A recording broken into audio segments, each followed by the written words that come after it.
PIB só interessa para um só grupo, os grandes empresários e para o governo, certo? Esse sim, porque vai ver qual o investimento e qual setor que vai merecer investimento para que haja o crescimento, tá bom? O que é que a gente teve no nosso PIB brasileiro? Queda no principal setor que forma o PIB brasileiro, que é o terceiro setor, comércio e serviço, prestação de serviço. E onde foi que houve a maior queda? O consumo das famílias. E esse consumo da família foi afetado por quê? Pelo fator chamado desemprego. E agora, com as reformas administrativas, vai piorar pelo simples fato de quem estava levando a economia nas costas com relação ao terceiro setor ainda é os servidores públicos, que têm o seu poder de compra reduzido, mas não tanto quanto o pessoal seletista do comércio. Vocês entenderam? Porque o pessoal do comércio perdeu o emprego, o pessoal do turismo, o pessoal autônomo, muita gente ficou sem renda por causa da pandemia. Nós, funcionários públicos, a gente permaneceu trabalhando, no meu caso, remotamente, e, lógico, consequentemente, recebendo e movimentando a economia. Mas se passar uma reforma e a gente perder esse poder de compra, a tendência é que aquela escala que fala do terceiro setor, que diz consumo das famílias, que compõe o PIB, que é o comércio, consumo das famílias, é importantíssimo, vai ter uma queda muito grande. Quem foi que alavancou, Brechó? O primeiro setor, o agronegócio. Ora, e por que não? O agronegócio, hoje no Brasil, ele é todo voltado para exportação. Agro é pop, agro é tech, agro é tudo. Está na Globo. Então, esse tipo de setor, que é o primeiro setor, a gente aprendeu que primeiro setor, extrativismo. Segundo setor, transformação. Terceiro setor, comércio e serviço. Transformação, as indústrias. Primeiro setor, extrativismo. A questão do plantio, o agronegócio, a cana-de-açúcar, os minérios, a pesca. Tudo isso é o primeiro setor. Sendo que a gente tem um primeiro setor marginal, um primeiro setor que não tem compromisso com o mercado interno, que é acobertado pelo atual governo. Tipo, o que produz é todo voltado para a exportação. Chamado, que vocês vão ver lá, na provinha de vocês, vocês vão ver essa palavrinha aqui, ó.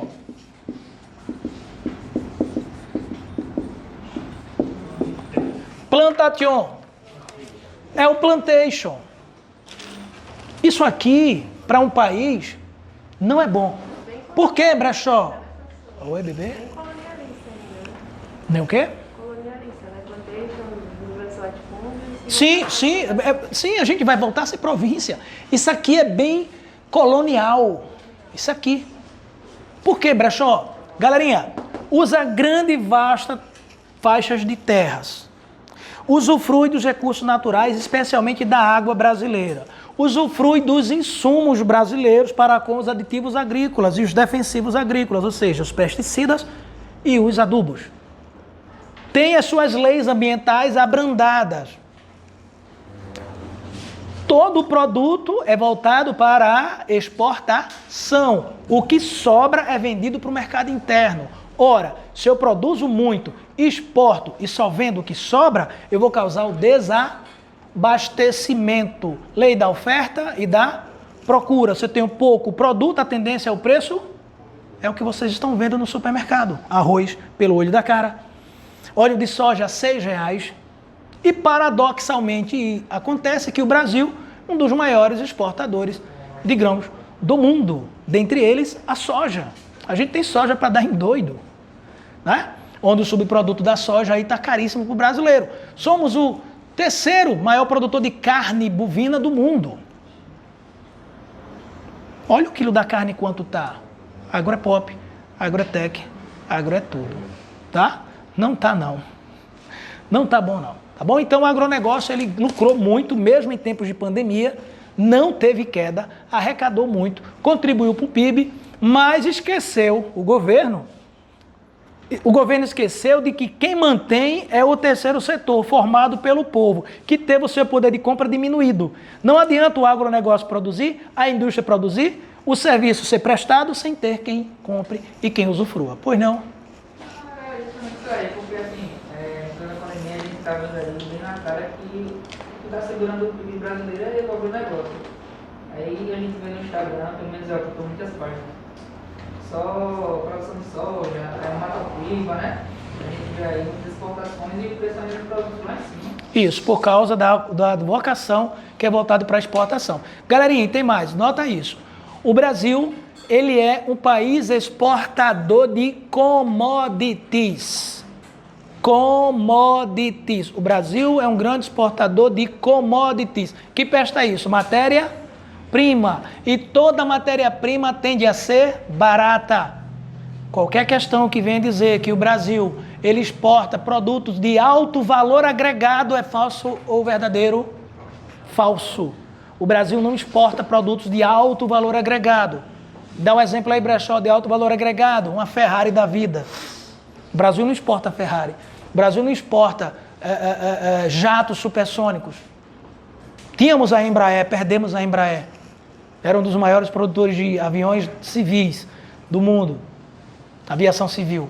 O Brasil não exporta mais isso aí. O Brasil está um mero produtor de pipoca, de macaxeira, de feijão. Produtos baratos. Produtos baratíssimos. Ciência e tecnologia, a gente tem que comprar de fora. Dentre elas aí, a gente temos condições de ser o país mais rico do mundo. Já falei para os senhores, a questão do nióbio. Né? Para vocês terem ideia, o nióbio só existe em 2 países do mundo, Brasil e Canadá. O Canadá só tem 2%, o Brasil tem 98%. Porém, o Canadá mantém 12 províncias, porque lá a divisão administrativa é em províncias, né? O Canadá mantém 12. Aqui no Brasil a gente não vê ninguém se interessar por explorar o nióbio. O nióbio é uma liga metálica que funciona e é usada em jatos supersônicos, em naves, em plataformas, em sondas espaciais, sabe? Computadores de última tecnologia, de última geração. Então, o Brasil tem esse potencial na mão. E todo mundo que se elege presidente fica calado quando se fala de nióbio. Quando é candidato, fala que vai agir com relação ao nióbio. Quando se elege, silencia. Ninguém sabe por quê. Acho que rola mala azul, né? Próxima qual foi? 19. No Brasil, a grande variedade no desenvolvimento de patentes que envolve tecnologia de ponta, o que tem gerado cada vez mais emprego no setor secundário brasileiro. Foi o que eu acabei de dizer? O Brasil é um mero exportador de quê? Commodities. E não exporta produtos de alto valor agregado, como diz nessa questão. Por isso que ela está errada, falsa. A atividade industrial é um ramo da economia que envolve a produção de resíduos, os quais, na maioria dos casos, são nocivos ao meio ambiente. Com relação às indústrias brasileiras e o meio ambiente, julgue as afirmativas. A 20ª, no Brasil, as indústrias têm adotado medidas que vêm minimizando os grandes impactos ambientais. O maior exemplo vem do ramo de mineração, onde nos últimos 10 anos não se tem notícias de nenhum ato impactante, certo ou errado? Vamos lembrar de quem? Vamos lembrar de Mariana, né? Vamos lembrar de Brumadinho, né? Brumadinho ali deixou mais de 250 mortos, 259 mortos ali, né? A gente tem ali a Vale, né? Que é a terceira do mundo, né? A terceira maior mineradora do mundo hoje. A Vale do Rio Doce deixou ali um caminho de destruição. Temos ali também Mariana, 19 mortos, né? Maior do Brasil, foi o maior ali desastre, né? Essa empresa, essa Vale do Rio Doce, ela tende a colecionar desastres, não só no Brasil, tá, gente? Teve problemas em outros países também, porém, nos outros países ela é punida. Aqui no Brasil, até hoje, temos exemplos clássicos aqui, no caso a Braskem, que é do grupo Odebrecht, a Braskem é do grupo Odebrecht, e destruiu ali, né? São 6 bairros destruídos. Todo oco, né, como eu já falei para os senhores, ali tem uma chamada subsidência e a tendência é que aquele ali afunde mesmo, não tem como, tá? Ali, se chover, já falei para os meus alunos aí, a chuva esperada, graças a Deus, desde quando aconteceu, não choveu ainda acima de 35 milímetros na cidade de Maceió.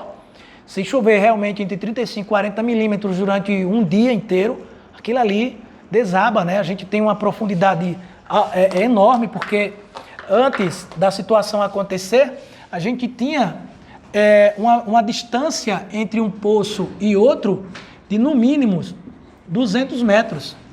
Um poço aqui e outro poço aqui. E tinha essa base aqui para segurar o terreno. Mas essa distância ela foi diminuindo. A Braskem começou a explorar, né, e diminuindo. E tem poço que tem menos de 50 metros de distância de um e o outro. Então, isso aqui entra em colapso, esse terreno. O teto do terreno, ele tem mais ou menos, ele hoje está mais ou menos com apenas 150 metros, só esse teto aqui, tá? Essa profundidade aqui desse vácuo, ele tem mais ou menos 900 metros, tá?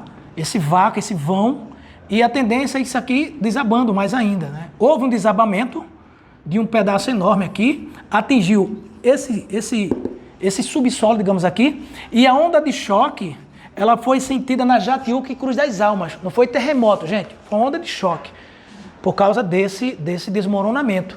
É a chamada subsidência. Então, tem muita coisa oca lá, é perigoso, tanto que as autoridades já tomaram as medidas. Aquela ladeira do Calmon foi a última, agora não está passando mais ônibus, o trem vai ter que ser retirado dali. O bairro de Bebedouro, a metade do bairro ele está totalmente desabitado. Pinheiro está totalmente desabitado por causa da mineradora, que operou ali durante mais de 40 anos. Tá? Foram vários alertas dados, mas ninguém chegou a paralisar aquela atividade. E hoje essa mineradora ela está indenizando as pessoas. Pensa, casa que valia, eu não estou nem colocando o valor sentimental, 700 mil, 1 milhão, 1 milhão e meio, 2, está pagando 200 mil, 300 mil. Isso é um absurdo, tá bom? Tem pessoas lá que conheço, tem casarões ali e hoje, mão na cabeça, tá bom? Então, subsidência, galerinha, a tendência é chegar até ali. Alguém sabe onde é ali o Posto Convém? Sim. Do Posto Convém, e já tem migração de Abaulo para a Gruta de Lourdes, tá? Passando a Fernando de Lima, passando as duas pistas, já chegando na gruta, já tem terras. O CEPA ali já... O CEPA já está condenado, já não pode nem ter mais o funcionamento ali. onde fica... Oi? O Exército também. Ali. É porque ela vai fazer isso aqui, né? Quando arriar ali, ela vai levantar essa parte, para você ter ideia. Quem conhece ali Coqueiro Seco? Coqueiro Seco. Coqueiro Seco aumentou 1,40 m com a subsidência. Porque, para tu ter ideia, aqui é a parte de Maceió, aqui é a parte da Lagoa, o Coqueiro Seco está mais ou menos aqui, não é isso? Quando isso aqui afunda, a tendência é que a parte do Coqueiro Seco levante. Aumentou 1,40 m a altimetria de Coqueiro Seco. A Lagoa tende a ir para essa cratera, vai encher d'água, a Lagoa vai crescer. Vai ficar uma área inabitável, né? Deus queira que não tenha ninguém ali. O senhor teve acesso a uma hora no WhatsApp que tá dizendo que essa parte do baixo do vai sumir, velho? Sim. Por causa da água da lagoa, né? Tive. Mas aí não pode ser dito não, cara, senão vai assustar o povo. Nada que ele disse é verdade. Assim, assusta o povo. Vamos para a aula. Oi? A bagaceira é pesada, cara. A coisa é pesada. O que resta é esperar e tomar medidas urgentes de evacuação. Tem que ter evacuação urgente e rápida. Um certo de tempo em que isso pode virar... Se vier 40 milímetros, não tem tempo, amor. Não tem tempo. 40 milímetros já é. O azar é certo. Viu, gente? E tem mais. Aí tem a outra decisão de preencher os buracos com concreto. Serão necessários mais ou menos uns 18, entre 15 a 18 anos. Jogando concreto direto para poder fechar uma caverna dessa. Haja concreto. Não quer pagar a indenização de uma casa, imagine comprar o concreto bastante para encher aquilo ali. Sem futuro, viu? Antes isso aqui era preenchido, esse vão era preenchido com óleo mineral. Mas esse óleo mineral estava contaminando o freático. Aí depois passaram a preencher com água. A água estava salgada. Aí não mais preencheram com mais nada, deixaram o oco. Aí pronto, aí afundou. Entendeu? Vamos lá, próxima, 21 pelo fato das indústrias brasileiras produzirem produtos de alto valor agregado, os resíduos são mínimos, uma vez que esse setor passa por controle de qualidade internacional. Eu paro até por aí. Quando ver essa ideia de que o Brasil produz produto de alto valor agregado, eu já pararia aí. Que a gente já tinha conversado que não rola. Não é isso? Então, não produz e dizer que não polui. É outra desgraça, né? Então, tudo que é alto valor agregado vai gerar resíduos, inclusive de metais pesados, como é o caso do chumbo, o bromo, o brometo e mercúrio em algumas peças de computadores. Vamos à próxima? O Brexit, Grã-Bretanha, ele diz aqui, o Reino Unido, né? A União Europeia surgiu com uma ideia pós-Segunda Guerra Mundial, com o objetivo de promover a paz e o desenvolvimento econômico na região. Assim, em 58, foi criada a Comunidade Econômica Europeia, que é a CEE, então constituída por Alemanha, Bélgica, França, Itália, Luxemburgo e Países Baixos. Aí diz aqui, o que é Brexit? O que é que vocês entendem por Brexit? Saída do Reino Unido da zona do euro. Não adianta sair só da zona do euro e permanecer na União Europeia. Aí a letra B, saída do Reino Unido da União Europeia. Correto. Saída da Inglaterra do Reino Unido. Nada a ver, né? Fim da monarquia do Reino Unido, também não. Mudança no sistema. Galerinha, temos que aprender aqui também o que é Grã-Bretanha, né? O Reino Unido, para a gente entender aqui. Presta bem atenção comigo, gente. A Grã-Bretanha, ela é formada por Escócia, o país de Gales e a Inglaterra. Forma ali a Grã-Bretanha. Escócia, país de Gales e a Inglaterra. Já o Reino Unido é a Grã-Bretanha mais a Irlanda do Norte. O Reino Unido é a Grã-Bretanha mais a Irlanda do Norte. Quem é a Grã-Bretanha? País de Gales, Escócia e Inglaterra. Inglaterra é um país, Grã-Bretanha, Escócia, Inglaterra e País de Gales, certo? É uma coisa. E se você for ver o Reino Unido, é só você incluir a Irlanda do Norte, a Grã-Bretanha. Você inclui a Irlanda do Norte, a Grã-Bretanha. Aí você tem o Reino Unido, tá bom? Quem quiser, eu mando para vocês o mapa para vocês entenderem bem essa diferença.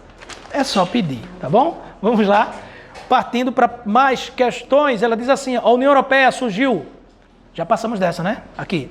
O que é Brexit? Já respondemos. A maioria esmagadora dos cidadãos do Reino Unido votou por abandonar a União Europeia. Questão 23. No histórico referendo celebrado nesta quinta-feira, o Brexit recebeu 51,9% dos votos, enquanto 48,1% votaram pela permanência no bloco. Certo ou errado? Certo ou errado? Errado.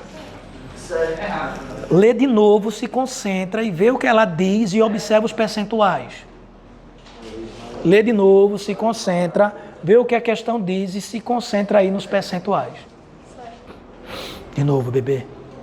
E aí? Não foi maioria esmagadora. Não foi maioria esmagadora. Ora, se eu tenho 51,9 e 48,1, caramba. Maioria de que esmagadora aí? Foi referendo mesmo? Foi plebiscito, não? Referendo. E aí?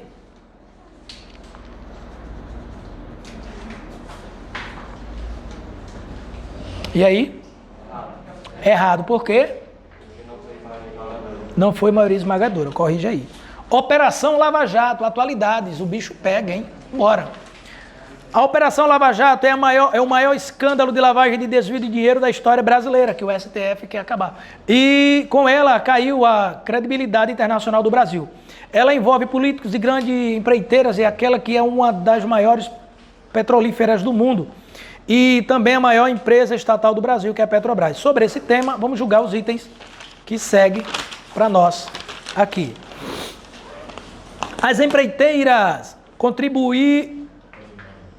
combinavam os preços das obras, simulando uma concorrência real. Isso fez com que as organizações envolvidas enriquecessem e, em contrapartida, resultou num grande prejuízo aos cofres públicos. Certo ou errado?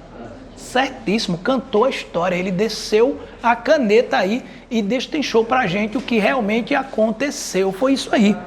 A próxima diz assim: em nova derrota para a Lava Jato, a maioria dos ministros da segunda turma do Supremo Tribunal Federal rejeitou o recurso da Força Tarefa contra o acesso de Lula às mensagens entre o ex-juiz Sérgio Moro e procuradores vazadas por hacker. Certo ou errado?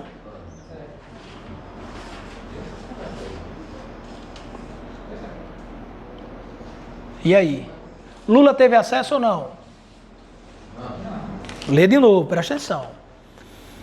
Em nova derrota para a Lava Jato, a maioria dos ministros da segunda turma do Supremo Federal rejeitou o recurso da Força Tarefa contra o acesso de Lula. Lula passou a ter acesso. Tá certo. Ela está certíssima. Lula passou agora a ter acesso às informações que só a Força Tarefa tinha. Ou seja, o STF deu decisão a favor de Lula, certo? É por isso que dizem que, as más línguas, não eu, que o STF tenta destruir a Lava Jato. Tá certo, professor. Tá certo, a questão tá certa. Vamos à próxima.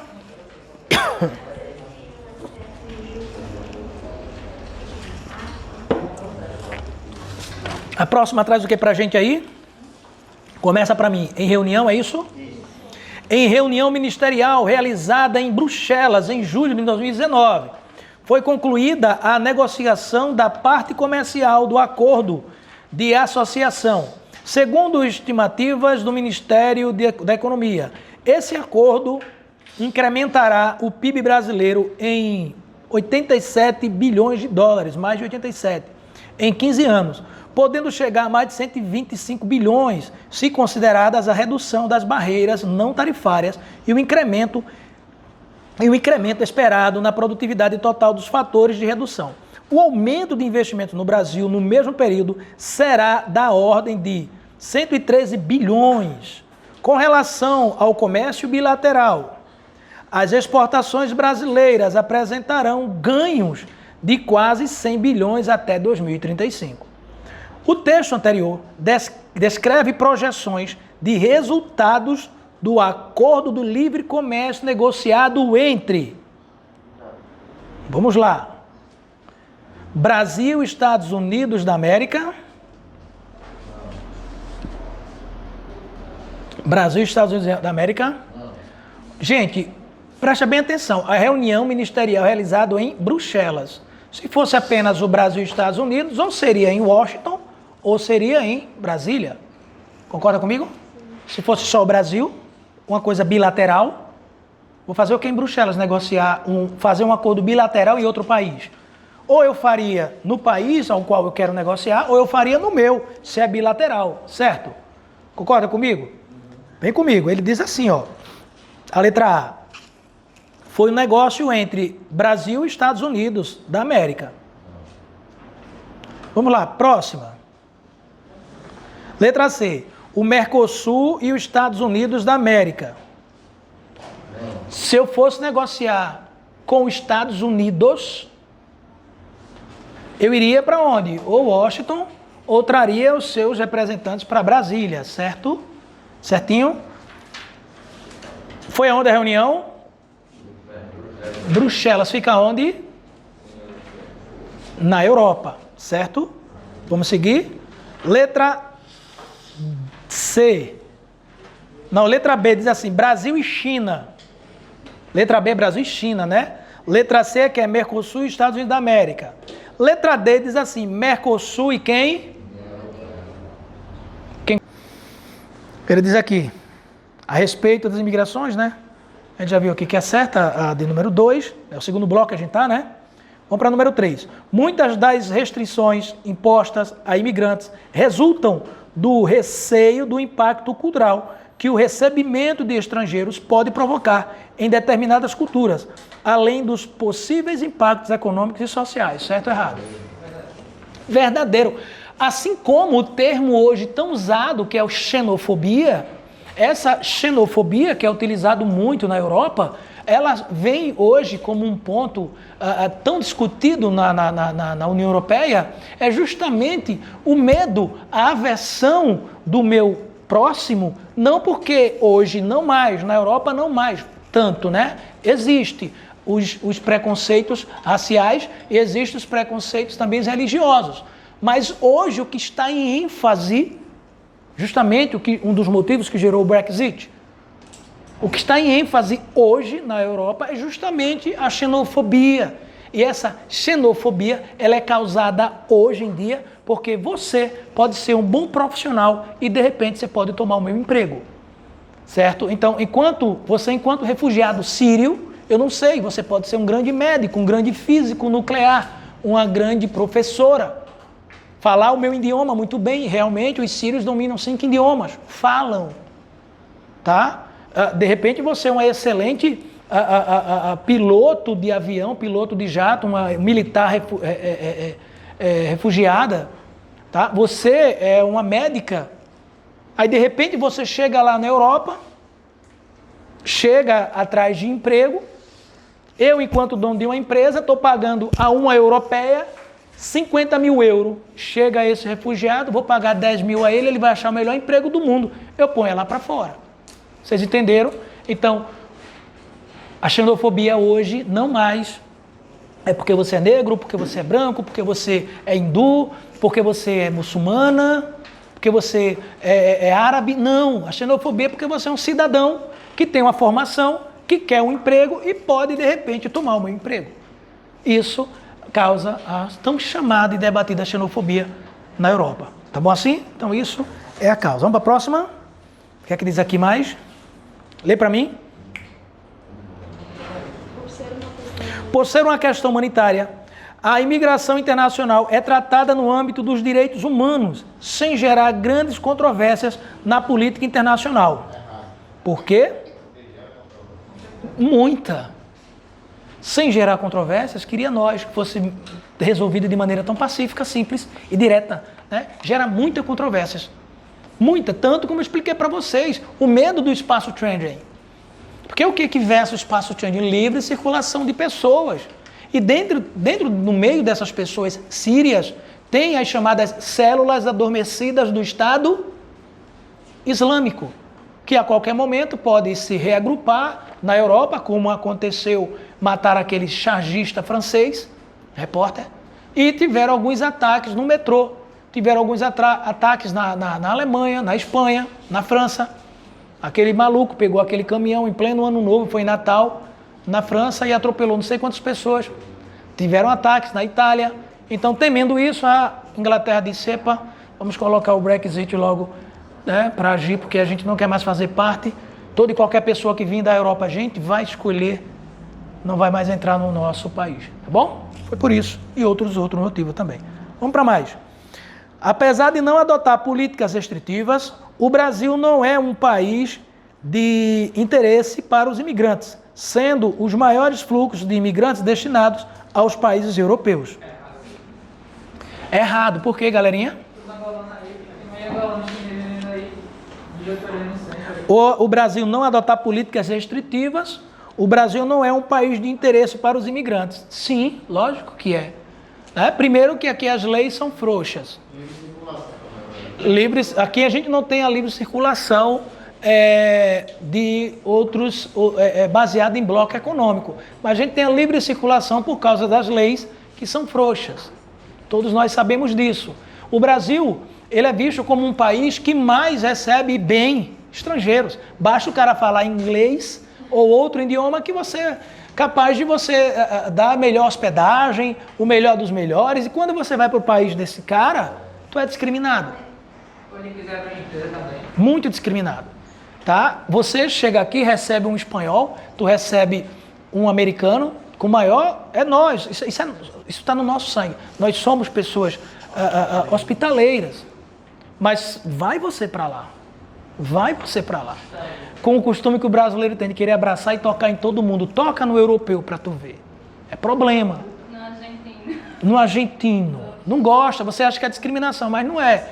Portugal, chega lá e se você for falar com as pessoas, tu vai sobrar, tu vai levar um fora, é capaz de responder um processo. Que é crime você estar tocando nas pessoas, especialmente em mulheres, né? Vai logo processo, especialmente Itália. Itália está muito forte. O europeu não gosta de ser tocado. Não gosta dessa coisa do abraço. Não gosta. Não gosta. Entendeu? São pessoas secas e você falar aqui, pronto, mal sorrir. Você entra, anda por Lisboa, é muito raro você ver as pessoas sorrindo, as pessoas estão ali sérias. Não sorri não, muito, aqui não. Eu ri por besteira. Então se tiver alguém falando da vida do outro no celular, pronto. Aí, ri por besteira, né? Vamos próxima. Tá errado por isso, tá gente? Porque o Brasil é assim. Próxima. Gente, o Instituto de Pesquisa foi a campo em 2017 e descobriu que as coisas hoje são piores do que há 50 anos. Olha só que descoberta do Brasil. Na opinião da maioria dos venezuelanos, mexicanos, argentinos, italianos e brasileiros. Já em muitos outros países, a galega ri, a maioria pensa o contrário. Estamos em melhores condições no século XXI. Para os vietnamitas, os indianos, japoneses, turcos e alemães. Na média global, 43% das 43 mil pessoas pesquisadas de 38 diferentes países acham que o mundo está melhor, enquanto 38% considera que está pior. Os demais 19% não souberam dizer. Isso é típico de CESP, tá? Esse tipo de pesquisa. Então, gente, o que é que vocês perceberam aqui? Foi feita uma pesquisa e foi dito que há alguns anos atrás, o mundo estava melhor. Outras pessoas concordam que hoje em dia o mundo está melhor. A grande maioria acha que hoje está melhor. Eu acho, em alguns aspectos, a gente avançou. A minha opinião. Saúde, tá? A questão política, a questão de respeito ao próximo, eu creio que a gente está devendo muito. A questão da chamada moral e os bons costumes, a gente está devendo muito, tá? Hoje em dia é um absurdo, para quem gosta, tudo bem, eu respeito, mas eu entrando em uma comunidade para fazer uma pesquisa de campo do mestrado, eu me deparei com algumas crianças, estava rolando ali uma competição daquelas músicas, daquelas danças que vocês, acho que já devem ter visto, bota a mão no joelho e arrasta ali, faz aquilo assim com um parreco, né? Entendeu? Então parece uma mola. Eram crianças, eu estou falando, gente, aqui de crianças de 6, 12, 8 anos. Pasmem vocês. Tinha uma plateia e as mães achando bonito, aplaudindo. Culturalmente? É cultura? Não sei. Cultura de favela, que algumas pessoas podem dizer. Reprodução também dos adultos, né? Que a criança reproduz. Certo. Reprodução dos adultos, eu acredito nessa teoria. O que é de casa não vai à praça, né? Tem esse ditado. Assim, gente, por mais que o mundo esteja avançando ou avançou, temos que preservar a questão do moral dos bons costumes. Não me achem antiquado, do tempo que ainda manda as flores, que eu mando mesmo. Não me achem quadrado, não é isso. É que tem coisas que devem respeitar a cronologia. Deixa você atingir uma certa maturidade para você experimentar e dizer que você quer ou não. Mas não você introduzir aquilo como absoluto para uma criança que nem ainda passou pela sua formação de personalidade, que é dos 7 aos 12 anos. Você impõe aquilo ali como normal, uma criança com 13, 14 anos aparece grávida, a mãe vai reclamar. De quê? Se você basicamente está dispondo a sua filha ali. Né? É uma opinião minha, mas quem tem seus filhos sabe fazer o que deve ser feito e que faça o melhor. Tá? Então, é uma opinião meramente pessoal. Então, eu acho que o mundo hoje avançou uma certa situação, especialmente a questão de saúde pública, né? Vacinas, enfim. Mas, em contrapartida, a gente piorou muito na questão do moral e bons costumes. Tá bom? Há o Big Brother aí para provar. Próxima, que vocês não assistem, né, gente? Todo mundo, nada de TikTok. Não. Só estudar para o concurso. A gente já fica postando que está estudando.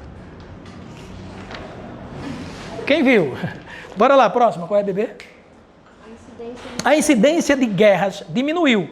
Há menos armas nucleares e menos mortes associadas a guerras civis. Certo ou errado? Pensa comigo. Lê de novo, pensa comigo. A incidência de guerras diminuiu. há menos armas nucleares e menos mortes associadas a guerras civis. E aí? Por incrível que pareça, galerinha, certíssimo.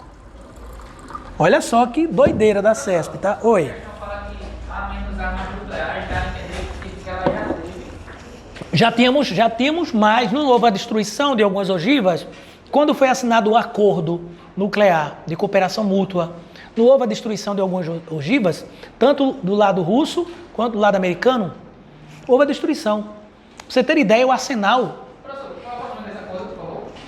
Qual é o nome desse acordo? acordo de não proliferação das armas atômicas. Acordo de não proliferação de armas nucleares. Você vai encontrar o arma atômica ou arma nuclear. Esse acordo foi assinado logo pós-Guerra Fria, galerinha, e teve tanto participação dos Estados Unidos quanto da União da República Socialista Soviética à época, quando passou a ser chamada Rússia, e houve sim a destruição de algumas ogivas, porque eram muitas armas nucleares. Aí houve a destruição de algumas, lógico, a ocultação de muitas, né? Tem muitas aí escondidas, e oficialmente, se a gente compara o mundo agora do século XXI com os anos 80, 70, temos muito menos armas nucleares que aquela época, tá bom? E se falando agora aqui da chamada incidência de guerras e guerras mesmo, hoje em dia. A gente, até os anos 90, tínhamos algumas guerras voltadas ali para aquela questão separatista da Iugoslávia, Montenegro, Macedônia, Bósnia e Herzegovina. Houve aquela dissolução da Iugoslávia. Tirando essa dissolução da Iugoslávia, realmente a gente está com menos guerra. Se a gente for para os anos 50, 60, a gente teve Guerra da Coreia. Olha, a gente teve Segunda Guerra Mundial, finou em 45. Chega nos anos 50, Guerra da Coreia. Chega nos anos 60, Guerra do Vietnã. Olha quanto mais guerra a gente tinha. Hoje realmente diminuiu. Tem algumas? Tem, mas não tanto quanto há 50 anos atrás. Tá bom? Vamos para outra aqui. Menos morte associada a guerras civis. Gente, nos anos 60, logo, para vocês terem ideia, o continente africano, ele tinha alguns países que era colônia britânica até os anos 50, 60. Quando os britânicos, os franceses, se retiraram do continente africano e entregaram o poder realmente ao povo, muita guerra civil aconteceu. Muita guerra civil. Os Hutus, os Tutsis, na Somália, muita guerra civil, muita gente morreu. Assim como também aqui nas nossas Américas, aconteceu. Para a próxima. A pobreza diminuiu e as autocracias prosperaram. Certo ou errado? A pobreza, ela tende a quê? E depois da globalização, aumentou. Certo? Certo. E a autocracia, que peste é isso? Quem pode me dizer aí? Gente, a autocracia, elas não aumentaram, Ela está dizendo aqui que a pobreza diminuiu e as autocracias prosperaram. Não. Muito pelo contrário. As autocracias tiveram uma queda maior agora, depois da Primavera Árabe. O que é autocracia, Brechó? É aquele governo unitário. Quem comanda, hipoteticamente, vamos lá, Nicolás Maduro. Ele que manda e desmanda. Não tem congresso, não tem judiciário, não tem nada. Vamos lá, Cuba, a família Castro, é quem manda. Não tem congresso, não tem nada. Vamos lá, Coreia do Norte, Xi Jinping. Não, Kim Jong-un. Ele é quem manda. Não tem judiciário, não tem exército, ele é quem manda. Ali é uma autocracia. Diminuiu, Brechó? Diminuiu. A gente só tem hoje Bielorrússia, o último ditador, A gente tem hoje Kim Jong-un na Coreia do Norte e a gente conta nos dedos. Temos hoje Nicolás Maduro e a família Castro em Cuba. Agora, disfarçado de democracia, a gente tem o governo russo, Vladimir Putin no poder desde 93. A gente tem Xi Jinping, no governo há mais de 10 anos também, na China. Disfarçado de democracia. Temos alguns, mas se você olhar, realmente as autocracias elas tenderam a diminuir, elas não prosperaram. Tanto que a Primavera Árabe derrubou muitos líderes aí que estavam no governo desde mais de 30 anos, dentre eles Gaddafi, 35 anos no poder. Tá bom? Vamos para a próxima. 9, A 8. A saúde avançou, elevando a expectativa de vida em países desenvolvidos e em desenvolvimento também, certo ou errado? Certíssimo, foi o que tem falado para vocês logo no começo. Houve um avanço, sim, significativo para a questão voltada para a saúde. A saúde, ela, sim, teve um avanço, foi bom. A gente sabe, a medicina ela avançou, hoje se opera com computadores, se opera inclusive online, né? Tem cirurgias feitas com um médico em outro país, vai comandando ali braços robóticos, tá? Hoje você encontra a cura de uma doença, embora duvidosa, mas pelo menos tem a vacina em menos de 2 anos, né? Coisa raríssima de uma doença tão contagiosa. Hoje a gente tem sim esse avanço. E pasmem, senhores, tá? O SUS é um dos programas de saúde mais completos. Olha que coisa louca. E desejados do mundo.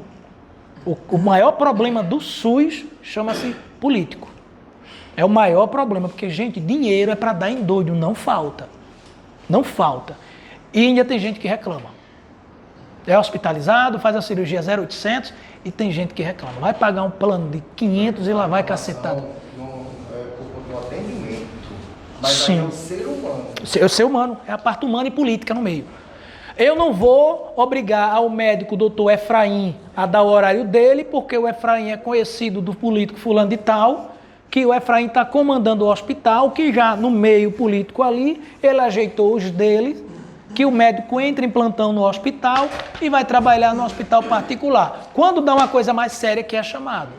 É o que acontecia, né? Não sei se acontece ainda, mas foi noticiado algo desse tipo. Né? Não só uma vez, foram várias vezes, onde médicos batiam o ponto e estavam em outro ambiente trabalhando. Né? Tem alguns aí que até tem vídeos, né, formados sobre isso. Vamos para a próxima. 9. A fome diminuiu. A alimentação e a distribuição de alimentos melhoraram e a população mundial é, em sua maioria, alfabetizada, certo ou errado? Isso é um sonho, né, gente? Um sonho americano. Isso aí é o que a gente sonha. Vamos colocar isso em nossa mente, pedir a Deus todos os dias que essa 9 aí aconteça, né? Já pensou? Plim, plim, plim, plim. É um sonho americano.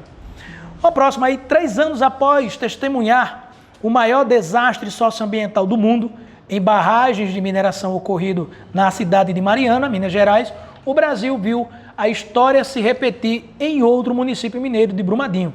A respeito desse desastre ambiental, julgue o próximo item. O enrijecimento da legislação é indispensável para prevenir desastres como o de Mariana e Brumadinho, já que as leis brasileiras são brandas e impedem a atuação mais efetiva dos órgãos de controle dessas barragens, os quais dispõem de corpo técnico especializado suficiente para a fiscalização das mineradoras, certo ou errado? Lê de novo, nerd, com calma. Errado, gente, onde é que está o erro aí? Impede a atuação. Primeiro é dizer que a gente dispõe de corpo técnico especializado. Perfeito. Não temos, infelizmente. Em se tratando de análise técnica em cima dessas barreiras, dessas barragens, o Brasil não dispõe de corpo técnico especializado suficiente. Muito pelo contrário, é insuficiente o corpo técnico que a gente possui aqui no Brasil. Passou uma reportagem está com 3 dias que essa divulgação, mas não fizeram nada, estava no mesmo jeito. E nem vai dar em nada. E nem vai dar em nada. E outra, viu? A causa, olha que doideira. A causa já foi descoberto. Foi porque foi um corpo técnico lá para analisar como estava a barreira. Quando eles introduziram o sonar, que ele gera vibração, todo mundo sabe, o sonar, ao ser retirado, causou uma pequena fissura. Mais que são introduzidos 3 a 4 sonares, parece que é de 30 metros. Ou seja, eles deixaram o terreno instável. Com um dia, 2, depois que os técnicos saíram de lá, a barreira rompeu. Para você ter ideia, o quão não são especializados. Né? O quão eles não são especializados. Fizeram a besteira, foi eles que aceleraram o processo. Não sou eu que estou dizendo, é o laudo técnico que fizeram após Aí já colocaram a culpa para cima dos técnicos. Lógico, né? Não são besta. Vamos lá, esses vão ser presos. Próxima, diz pra gente aqui. E outra, viu, gente? Pasmem vocês, tem outra coisa que ele fala aqui. Ele diz aqui que a legislação ela é indispensável para prevenir desastres, como Mariana. A nossa legislação, pasmem vocês, ela é uma das mais completas, a legislação ambiental. Sabidamente, uma das mais completas e avançadas do mundo, tá? Quando se tratando de legislação ambiental. Eu tenho minhas dúvidas, mas ela é. Né? Vamos lá. Como um país pode salvaguardar sua memória? Pergunta para vocês. O museu é um lugar onde se guardam coisas que são importantes para a história de um país, de uma época, de um povo. O museu, ele perpetua um conhecimento adquirido através de pesquisa, preservação e divulgação de bens materiais. E também bens imateriais. Quando vamos a um espaço como esse, o museu ele cumpre um papel social e educativo, tá? De transmitir cultura para a sociedade. É um relicário de nossas memórias enquanto a humanidade e seu ambiente. Isso é o papel do museu. Né? Isso é um texto que foi jogado aqui, ele diz assim, tendo o texto, tá aí não? Não tá não o texto? Mando para vocês. Tendo o texto precedente como referência inicial, julgue o item a seguir. Ele fala do museu, diz que o museu realmente é um ambiente onde você tem que guardar suas memórias, tanto material como imaterial, e ali você tem que tomar determinados cuidados com a questão da segurança daquilo que está sendo guardado, porque são materiais que você não vai ter nunca como repor. Tá? Essa é a ideia que o texto passa. Ele diz assim, o trágico incêndio ocorrido no Museu Nacional em setembro, todo mundo acompanhou pelos telejornais, né, gente? Vocês não estavam assistindo o TikTok, nem Big Brother, nem nada. Vocês estavam focados no telejornal, assistindo ali, tá? E nem estavam assistindo as lives do Safadão, que eu sei que não. E nem de Anitta, nem daquela... Meu nome, a outra. Meu nome da outra? Nem conheço. Tu dança direto? Aquela morena? Tá saindo, pô, cuidado, tem respeito. Aí tem aqui.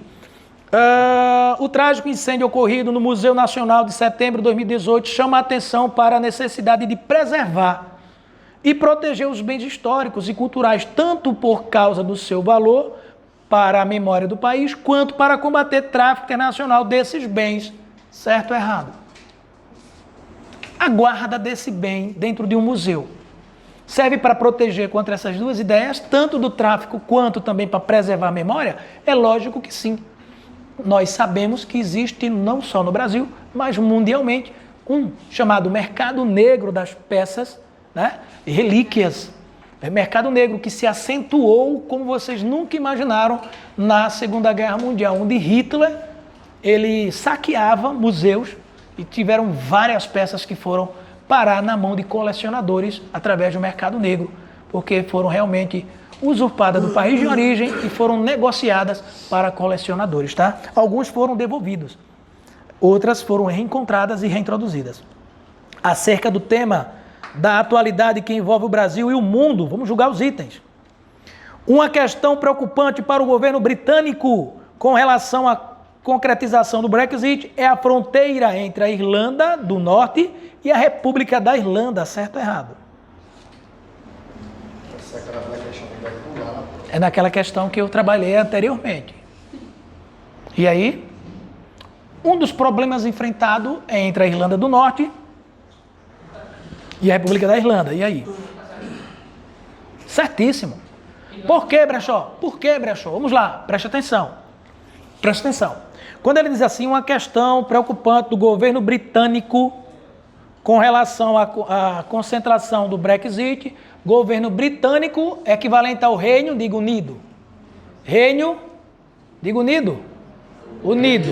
Perfeito. Onde a Irlanda do Norte, ela não faz parte, certo? Diga certo. Não faz parte, certo? Certo. Muito bem. Se Irlanda do Norte, a Irlanda não faz parte,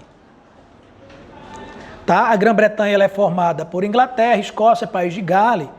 Já o Reino Unido ela é formada por Inglaterra, País de Gales. Irlanda do Norte faz parte do Reino Unido. Mas a Irlanda A Irlanda não faz parte. A Irlanda do Norte faz, mas Irlanda não faz parte. E eu saindo do Brexit, o que é que vai acontecer? A minha relação comercial com a Irlanda do Norte, com a Irlanda do Norte, vai gerar aí um probleminha. A Irlanda, ao negociar economicamente com a Irlanda do Norte, vai gerar problemas alfandegários, que antes não tinha. Por quê? Irlanda do Norte faz parte do Reino Unido. Irlanda não faz parte. Sendo que, se falando de Irlanda, é um país europeu, não é? Um país europeu. Estava inserida na União Europeia ou não? Está inserida na União Europeia. Oxe, Brechó, existe Irlanda e Irlanda do Norte, não é? A Irlanda do Norte faz parte do Reino Unido, que saíram de onde? Da União Europeia, do Bloco Econômico. Mas a Irlanda ainda permanece. E agora, como é que vai ficar a transação econômica entre Irlanda, que pertence a quem? União Europeia, com a Irlanda do Norte e o restante? É preocupante ou não é? É preocupante. Como é que vai ser agora? Bilateral? Será que a União Europeia permite? Não. Se ela faz parte do bloco econômico. Ela quem? A Irlanda. Se o Reino Unido saiu, a Grã-Bretanha saiu, deixou a Irlanda isolada, fazendo parte ainda da União Europeia. A Irlanda do Norte, País de Gales, Inglaterra e a Escócia saíram da União Europeia. Esse país com os demais, como é que vai ficar a transação econômica? Essa saída do Reino Unido foi democrática? Foi o quê? Democrática? Sim, porque teve uma votação. Teve uma votação. Embora foi apertado o resultado, uma diferença muito pouca, mas houve uma votação. Houve uma participação do povo. Então ela é dita como democrática. Viu? É dita como democrática. Lógico que quem decidiu a última palavra foi de parlamento. Foi de parlamento inglês. Tá? Boris Johnson, que é o primeiro-ministro. Porém, se teve a participação do povo, a gente não pode excluir a democracia aí das decisões tomadas. Entendeu? Vamos seguir? Qual é a próxima? 13 diz assim: o fato de os países árabes serem grandes importadores de produtos da cadeia produtiva do agronegócio brasileiro pode influenciar a política externa brasileira relativa ao Oriente Médio. Certo ou errado? Por que ele está falando isso aí, essa questão? Quando Donald Trump reconheceu Jerusalém, capital de Israel, colocando a embaixada brasileira de Tel Aviv para Jerusalém. Foi o que o governo brasileiro fez? Bolsonaro anunciou que também iria transferir a embaixada brasileira de Tel Aviv para onde? Para Jerusalém também. No caso, a embaixada americana, né? A embaixada americana foi transferida. Porém, quando o Bolsonaro ficou sabendo disso, ele disse que ia fazer o mesmo. Não fez. Aí o que acontece? Olha o que a questão diz. O fato de os países árabes serem grandes importadores, ou seja, compradores de produtos brasileiros, especialmente do agronegócio, pode influenciar a política externa brasileira relativa ao Oriente Médio. Se eu tomo uma decisão desastrosa dessa, de ir na onda de Donald Trump, essa questão está implícita a isso que eu estou dizendo para vocês. Ela não está direta, ela está implícita. Oxi, como assim? O que é que tem a ver? Brasil negociando agronegócio, Oriente Médio, o que é que vai influenciar? Ele quis dizer assim, ó, gente, vocês têm que saber que o Brasil tem uma relação com os países do Oriente Médio com relação ao agronegócio. E recentemente o presidente de vocês apoiou a ideia da transferência da capital, da embaixada americana de Tel Aviv para Jerusalém. Se o presidente do teu país, que tem essa relação com os países árabes, com relação ao agronegócio, reconhece uma coisa dessa, cujo mundo árabe, ou melhor, os palestinos, né, foram contra e o Brasil aplaude, vai ou não arranhar a relação? É isso que ele quer que vocês saibam. Está implícito isso aí. E leiam sobre isso. CESP quer que vocês saibam disso. A decisão do atual presidente em apoiar uma situação desastrosa dessa, em desrespeito às decisões tomadas por um colegiado chamado ONU, de dizer que Jerusalém trata de um território neutro, que nem pertence a Palestina, nem tampouco a judeu, é bem melhor assim, E chega um presidente do país mais rico do mundo, diz que vai apoiar essa ideia de que a capital Jerusalém pertence ao povo de Israel. O presidente da República do Brasil chega e diz, eu apoio eu fazer o mesmo. A relação comercial do Brasil com o povo árabe do Oriente Médio fica ou não arranhada? Lógico que fica. É melhor que deixe para lá. Deixe para lá. Deixe que ele se resolva. O Brasil tem muitos problemas para estar se intrometendo os problemas alheios. Tá bom? Deixa para lá. Permanece e vamos fazer o que a ONU preconiza, que é uma cidade neutra, e pronto, deixa. Não intrometer não. Próxima. Ela está certíssima, viu? Não aguenta nem meia hora, né? 14. A atual flexibilização de regras nas relações de trabalho, a exemplo de questões relativas à terceirização, jornada, férias e remuneração, foi resultado de projetos aprovados pelo Congresso Nacional como a reforma trabalhista. Certo ou errado? A reforma trabalhista, ela flexibilizou as regras nas relações de trabalho. Sim ou não? Flexibilizou. O cara agora pode contratar pelo tempo que quiser e você não vai botar na justiça porque a regra diz assim: eu uso você enquanto funcionária até enquanto eu precisar de você. Põe você para fora e tchau, e não tenho nenhuma relação contigo trabalhista. Fechado? Não é assim agora? É assim, porque antes eu tenho que fazer um contrato contigo de tempo determinado. Hoje eu contrato você pelo tempo indeterminado. E se eu pôr para fora você amanhã, não tenho nenhum compromisso. Tá assim, infelizmente, flexibilizou. Primeira frase correta. Segunda, a exemplo das questões relativas à terceirização, isso, jornada de férias, perfeito, remuneração também, foi resultado de projetos aprovados pelo Congresso Nacional, em que gestão, ainda melhora a questão, qual gestão? Perfeito, Temer, certo? Mas aqui em vigor a terceirização, jornadas, a gente poderia falar férias, mas o senhor falou na questão anterior que a questão de jornada trabalhar, a gente coloca no horário? Não foi alterada? A atual flexibilização de regras. Foi de 12 horas? Sim, mas foi alterado. Flexibilizou para quem? Você está tendo a visão de trabalhador, né? Tem a visão de empregado agora. Flexibilizou para o empregado. Toda essa questão aqui você leia enquanto empregado. A outra você lê enquanto empregador. César adora fazer isso. É colocar você no lugar da pessoa que está sofrendo a ação da questão. Para responder como se fosse a pessoa que está sofrendo a ação da questão. É outro bizu que eu passo para vocês. Incorporem a questão. Ponha-se no lugar do que você está lendo, dos sujeitos que estão sendo colocados na questão. Ponha-se no lugar deles. Tá? A outra você tem que se passar de funcionário. Já essa você é empregador. Adoro, é característico dela. Tá bom? Vamos lá. Dados atuais acerca da segurança pública, 15, né, questão 15 no Brasil, mostram quadros quantitativos de mortes violentas intencionais por ano, similar à média de mortes anuais na guerra da Síria. E aí, certo ou errado? Dados atuais acerca da segurança pública no Brasil mostram quadro quantitativo de mortes violentas intencionais por ano, similar à média de mortes anuais na guerra da Síria, certo ou errado? Aqui do trânsito, o índice de mortes era praticamente igual. Eu ia chegar nisso aí. Olha que ele não está nem colocando trânsito, ele põe mortes intencionais, porque querendo ou não, quando se trata de morte de trânsito, grande parte das mortes do trânsito é culposo ou doloso. Culposo ou doloso, olha, intenção e não intenção. Qual é? Você vai pela culpa, porque tem uma máquina ali, a máquina pode estar falha, tá? O cara não quer nem saber que você encheu o caneco, né?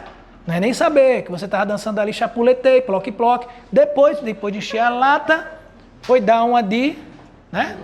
Eu sou foda, velho. Aí vai querer fazer o peguinha. Bota aí atrás, doido. Ah, que negócio, bota aí atrás, doido. É coisa de Efraim mesmo. Vamos seguir. Aí ele diz aqui, certo ou errado? Certo ou errado? Certíssimo, né? Você entra com feminicídio, você entra com Alagoas, que é campeã na morte de pessoas do tipo assim, que nem LGBT+, entendeu? As pessoas que, assim, são, entendeu? Afastadas.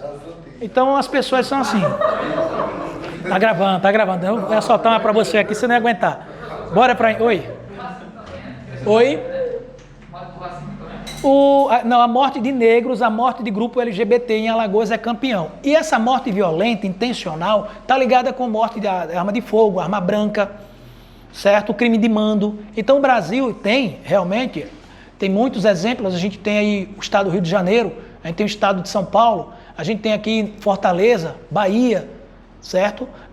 Onde se mata mais por maneira intencional. Não estou falando de acidente, tira os acidentes.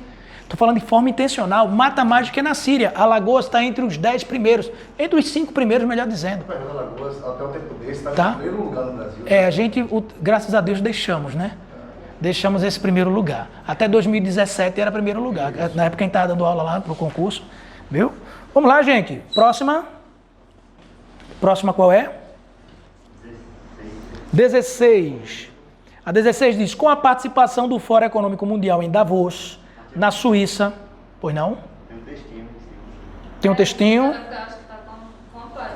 Ah, tá, o texto. O Fórum Econômico Mundial, que é o FEM, é uma organização internacional. Ela é localizada em Genebra, tá, gente? Lá na Suíça. Responsável pela organização de encontros anuais com a participação e colaboração das maiores principais empresas do mundo. O Brasil participou, agora recentemente, né?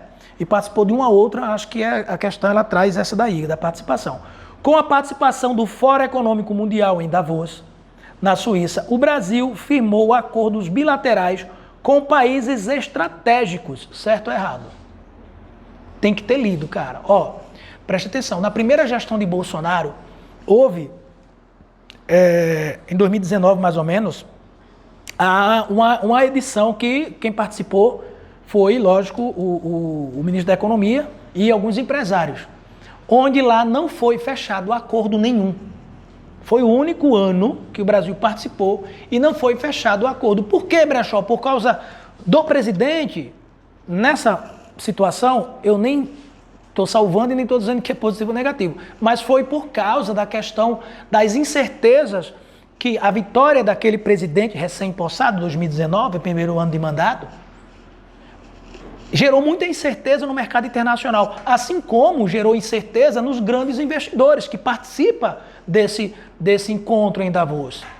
São grandes empresários, megas empresas que vão para lá. Então é difícil eu, enquanto grande empresário, ter um presidente recém-possado, que foi uma luta que teve um rebuliço muito grande naquele país, tentativa de assassinato, quase um início de uma guerra civil, questões partidárias, incertezas, empresas, sabe, empresários ficando assustados, a população também. Houve uma mudança radical de esquerda para direita. Então, os investidores, espera aí, cara, de imediato de cara, não vou firmar nenhum acordo com esse cara, não. Deixa ver o que é que vai dar. Aí foi quando veio o ministro da Economia agora, que é totalmente em prol os grandes empresários, e vira as costas para trabalhador e povo, e prometeu as privatizações que vai, se continuar do jeito que está, vai acabar com os concursos públicos, né? Se privatizar tudo, a gente não vai ter mais concurso público. Se fizer do modelo que ele quer, fiquem atentos, leiam sobre isso. Política é chato, mas vocês vão ter que ler. Vocês têm que entender do porquê que essa bancada federal desse estado não muda. Busca ler. A maior informação é a leitura. Nós, professores, somos os grandes inimigos dos péssimos políticos. Que a gente leva esse conhecimento para vocês. É chato, política é chata, mas ela é um ponto primordial para a nossa vivência. Então o que é que a gente tem que fazer? Ler muito sobre a questão política. Olha até que ponto o teu deputado federal está fazendo com relação a essas reformas. Tem alguns que são interessantes? Tem, mas tem outras que vão fazer com que nós, que estamos estudando para concurso público, não vá mais valer daqui para alguns anos. Por que, Brechó? Porque vai simplesmente terceirizar os serviços. E quem são os grandes donos das empresas terceirizadoras? Muitos políticos. Vai ficar assim. Ela, prefeita, assume o poder, põe para fora as pessoas que estavam trabalhando na gestão anterior e coloca os dela. Se ela não for reeleita, o que é que vai acontecer? Para fora de novo e chama o do próximo. E assim sucessivamente. O que é que vai acontecer com o serviço público? Péssimo. O que é que vai acontecer com você, trabalhador, que comprou a sua geladeira dividida em 10 vezes? Não vai ter mais essa perspectiva de você dividir em 10 vezes, 5 vezes, porque você não vai saber se você vai estar 10 meses trabalhando. Vocês entenderam? Então a flexibilização só beneficia o grande empresário, o povo não. Tem que tomar cuidado com isso aí, leiam sobre essa questão, tá? Próxima. 17. Ou acabou? Essa daí ela é 16 é errada, porque não foi fechado nenhum acordo, tá? Tem um texto de Coreia do Sul que se conseguiram, depois de muitos anos, se unir, né, se conversar a respeito e deliberarem sobre a questão da unificação, da possível unificação das Coreias. E ele diz assim pra gente, a Coreia do Norte, oficialmente, né, denominada República Popular Democrática da Coreia, possui um regime democrático que resulta de uma construção popular acontecida posteriormente à libertação da anexação japonesa. Certo ou errado? Gente, Coreia do Norte, democrático. A Coreia do Norte não é democrática. É o país mais fechado do mundo. Tanto que a população da Coreia do Norte, ela não conhece o mundo fora da visão de Kim Jong-un. Como assim, Brechó? Ele tem acesso a tudo, né? A tudo. É colocado para o povo da Coreia do Norte um mundo aos moldes de Kim Jong-un. Como assim?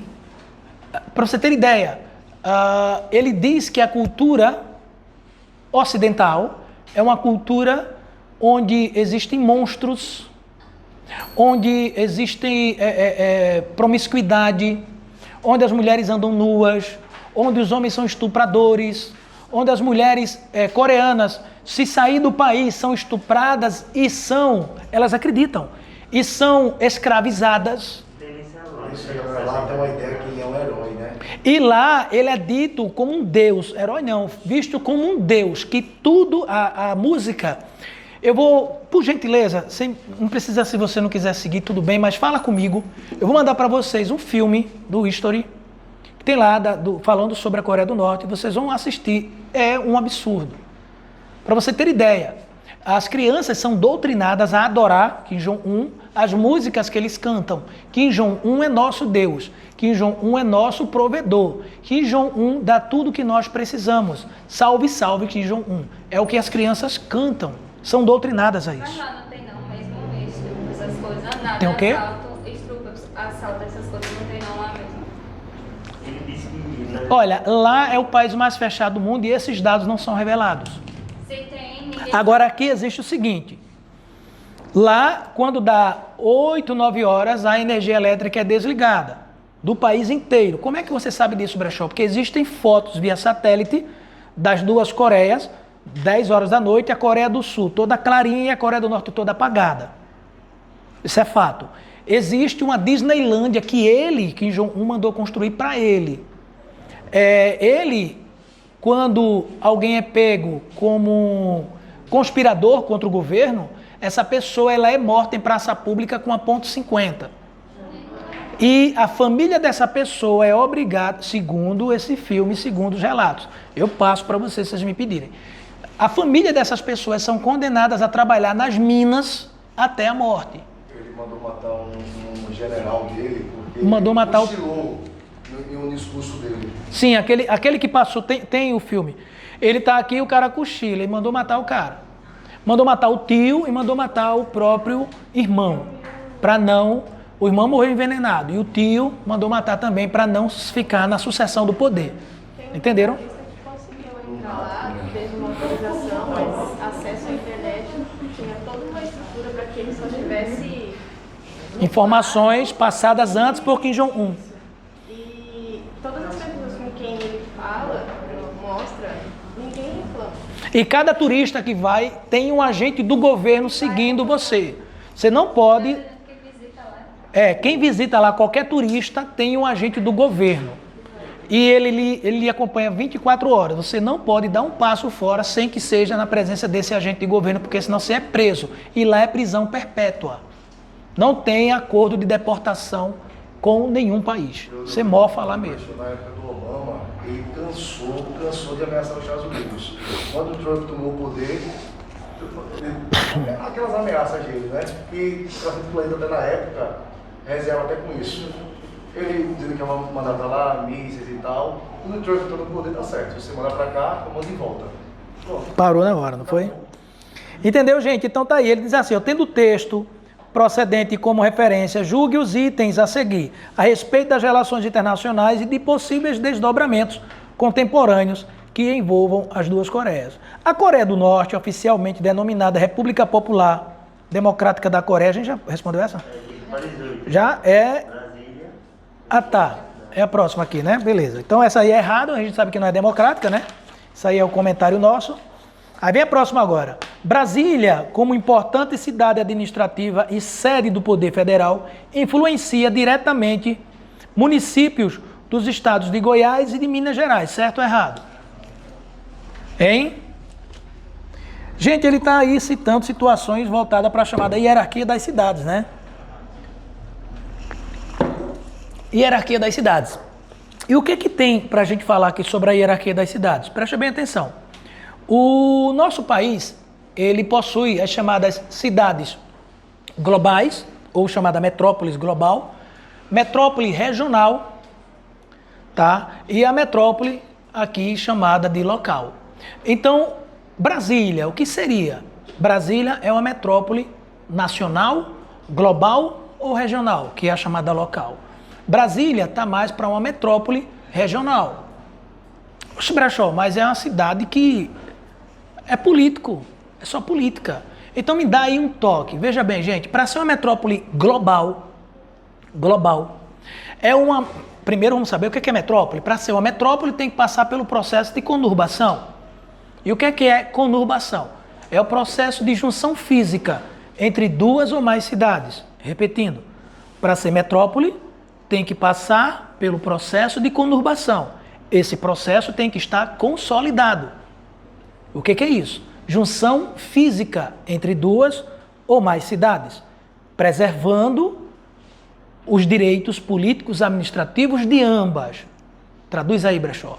Hipoteticamente, imaginemos que Maceió cresce ao ponto de absorver a cidade de Rio Largo, ou seja, não mais existe espaço verde entre Rio Largo e Maceió.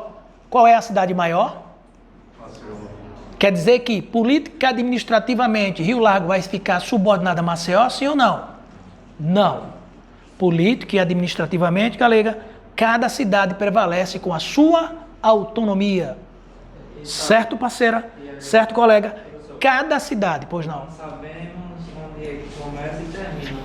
Aí, quando é que a gente sabe que esse processo se consolidou? É quando a gente indo para Rio Largo ou vice-versa, a gente não mais percebe aquele espaço verde que outrora existia. Esse espaço verde que realmente faz com que a gente sinta a ideia de dizer, poxa, estou viajando. Não viajando naquele sentido. Na maresia. Viajando no sentido físico mesmo, do seu corpo sair de uma região, estado ou cidade para outra. Fisicamente falando. Não na maionese. Mas quando você realmente sai de uma cidade que vai para outra, eu estou indo para Barra de São Miguel ou Marechal, eu vejo aquele espaço verde, eu digo que não há conurbação, e realmente não há. Eu saio de Maceió, vou para Rio Largo e vejo aquele espaço verde entre as duas cidades, eu afirmo, não tem conurbação ainda. Oi. Por enquanto, né? Por enquanto, está prestes, tanto quanto para Satuba também. Há uma possibilidade de fazer essa conurbação. Até lá, não temos metrópole. Então, quando eu tenho esse processo conurbado, oficializado, consumado, eu formo uma metrópole. Ô Brechó, eu ouvi falar na palavra chamada megalópole. Como é isso? É quando eu tenho a junção de duas metrópoles. Tem no Brasil? Tem. Onde? São Paulo e Rio de Janeiro. Cresceram tanto que se juntaram e ali se conurbaram, fundiram-se. Nós sabemos que Rio, Niterói, outras cidades próximas compõem ali a metrópole. São Paulo, Diadema, Mauá, São Caetano, ali se fundiram, juntaram outra metrópole. Porém, o espaço verde que existia entre São Paulo e Rio também desapareceu, foi engolido pela cidade. Aí nós temos o processo consumado de conurbação, formando uma megalópole, certo? Talvez Duas metrópoles. São Paulo seja considerada uma megacidade. Né? Megacidade e megalópole, perfeito. Então, São Paulo e Rio formam megalópole, certo? Então, o que é São Paulo? São Paulo é uma cidade global. Por que global? Por que cidade global? Porque São Paulo tem uma influência não só no Brasil. É muito dinâmico, nós possuímos em São Paulo Bolsa de Valor, cuja importância não só é brasileira, tem vários países de olho no que é comercializado nas bolsas de valores de São Paulo. Por isso que São Paulo é uma cidade global.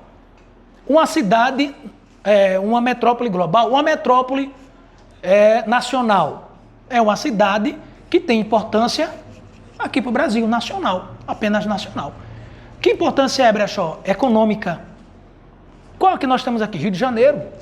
Uma grande importância econômica. É um eixo. É um eixo. A gente tem ali um eixo viário ali que comanda várias cidades. Rio de Janeiro. Metrópole nacional. Já Brasília. Tem grande influência econômica no Brasil? Salvador já bateu. Política. Regional. Política. Brasília é política. Então, o que é Brasília? Metrópole regional.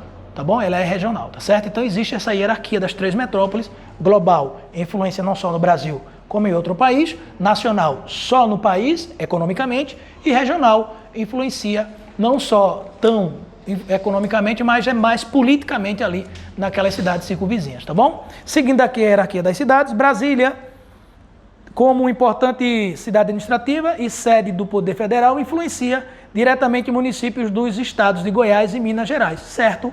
Ela influencia, por isso que ela é metrópole, diga regional. Perfeito. Vamos para a próxima. O grupo de 1% dos ricos da população brasileira tinha um rendimento médio de mais ou menos R$ 27,85 mil mensais em 2016, ou 36,3 vezes acima do que recebia a metade mais pobre da população naquele ano, que era de R$ 747 só, viu? Esse grupo mais rico da população era integrado por 889 mil pessoas, ao passo que a metade com menor rendimento era formada por 44,4 milhões de brasileiros, né? Considerando as informações apresentadas no texto precedente e os múltiplos aspectos da sociologia política, a elas relacionadas, julgue os próximos itens. 19. Em um cenário fortemente marcado pela má distribuição de renda, como o descrito no texto, em questão, as medidas de tendência central apresentam-se muito limitadas para a análise da realidade social, sendo necessário a utilização de medidas de desigualdade como o índice de Gini. Certo ou errado? Gente, primeiro a gente tem que ler esse texto e ver que ele está mostrando alguns valores e pede para ser analisado aqui na questão a questão de desigualdade social. Presta bem comigo, ele deu valores em dólar. E o que ficou claro aqui foi a questão da chamada desigualdade social. Ficou claro, a chamada desigualdade social é o que está sendo posto no texto. A desigualdade social. Mas o índice de Gini, galerinha, ele é o seguinte, presta bem atenção. Ele é um coeficiente, tá certo? Esse coeficiente, ele, ao contrário do IDH, ele é um instrumento matemático utilizado para medir essa questão da desigualdade social.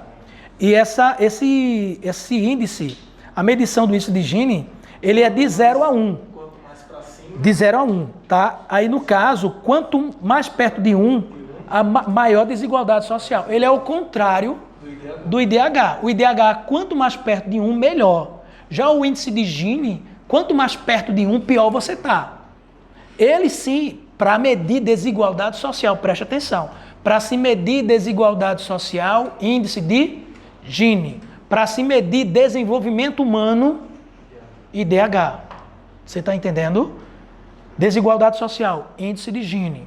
Quanto mais perto de 1, pior. Avanço, crescimento humano, acesso a trabalho, emprego, renda, IDH, certo? Beleza? Então, índice de desenvolvimento humano. E está certo sim, quando ele diz assim, sendo necessária a utilização de medidas de desigualdade, como o índice de Gini, para medir desigualdade social só com o índice de Gini. E não mostrando valores de renda, porque eu não sei qual é a população que teve acesso àquela renda. Quantidade. Tá? Então o índice de Gini é o melhor. Quanto mais perto de 1, melhor. Certo? Eu não sei se 140 e pouco ou 700 e poucos mil reais na época valeria a pena você sobreviver com isso. Porque hoje o salário mínimo está quanto? 1.050 por aí, né? 1.050? Consegue sobreviver com esse valor? Não consegue sobreviver com esse valor, né? Para quem tem carro, principalmente. Quem tiver um carro com salário, nem vá. Estou sendo sincero. Não é soberba isso. O cara deixa de comprar uma bicicleta que está se exercitando, até mesmo uma cinquentinha. Para mostrar que tem um carro. Uma Pop 100. Uma Pop 100. iPhone. iPhone, pelo amor de Deus. Compra uma Pop 100, cara, e vai entregar iFood. Mas não é não? Dá, eu dou o maior valor, a galerinha de bicicleta, tem muitos alunos de bicicleta entregando aí de Pop 100. No final da noite começa a fazer doideira da cavalo de pau. Pronto. Considerando as diversas temáticas que envolvem a região nordeste do Brasil, julgue os itens que se seguem. Existe tudo. Vamos lá? Acerca do assunto abordado nesse fragmento do texto, bem como de múltiplos aspectos a ela relacionada, julgue os itens. Qual o texto? Lê para mim, coleguinha, dos olhos top aí, a vista está funcionando, a minha não está mais. As fontes de energia, os transportes e as telecomunicações consistem em 3 elementos básicos da infraestrutura econômica e, em particular, industrial de um país. São condições para a sua modernização e, ao mesmo tempo, indicadores de desenvolvimento e da sustentabilidade ambiental.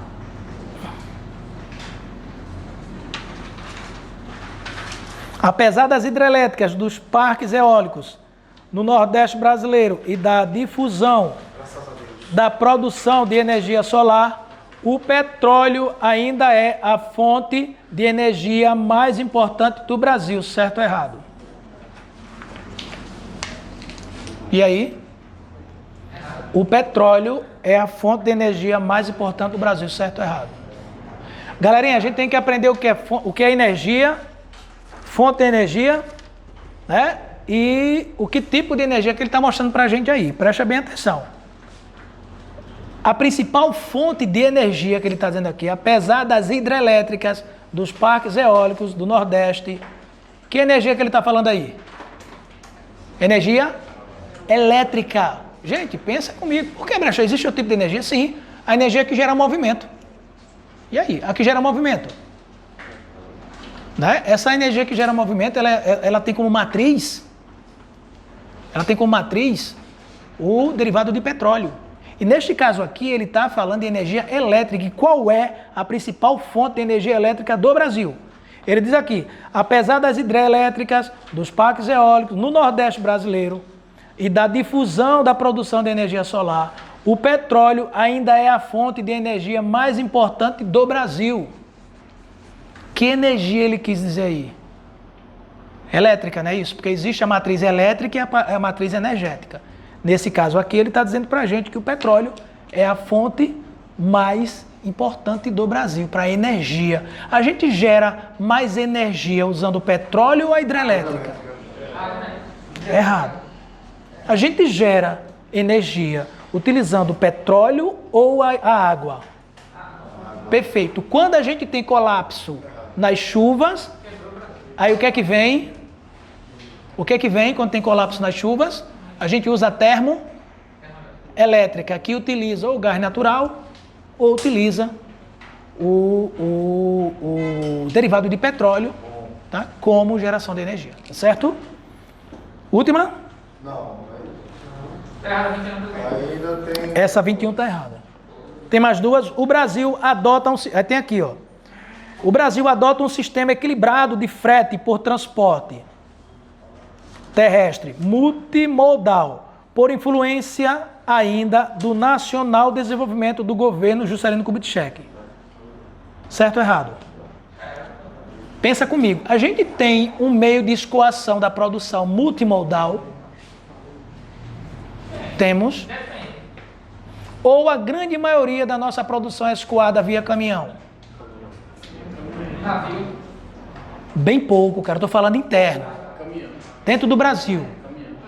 Eu não estou falando de internacional. Estou falando nacional. Brasil. Embora que, professor, eu estava olhando o Instagram do ministro da Infraestrutura e ele está fazendo um monte de rodovia por aí, né? Oi?